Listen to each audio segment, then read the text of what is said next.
Jews lived with a distinctly different religion than the Muslims, but it was never a problem. In fact, it's more than that. The Muslims took in the Jews by the Inquisition, where they tried to torture Jews to convert to Christianity. It was the Muslim countries that embraced the Jews and took them in, and the Jews were able to flourish. They realized in order to get a lot of massive support from the world, evangelistic Christians, the Jews who don't know the Torah, don't know their laws, who don't practice the laws. So they knew they'll go to Palestine and they'll be able to tell everybody, oh, this is the God-given land to the Jewish people. They automatically started breaching and transgressing the laws of the Torah, not to kill and not to steal, not to oppress a people, because they wanted to make their national home in a land that was inhabited by the Palestinian people. Now, right at the beginning, when they said, oh, it's an empty land.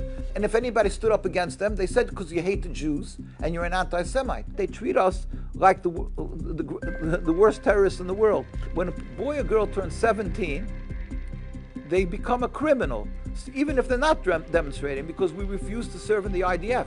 They yell at me as a Holocaust denier when my grandparents were killed in Auschwitz. My father escaped Hungary when the Nazis came in. My father was in Auschwitz. Almost the entire families were wiped out. I live and breathe Holocaust.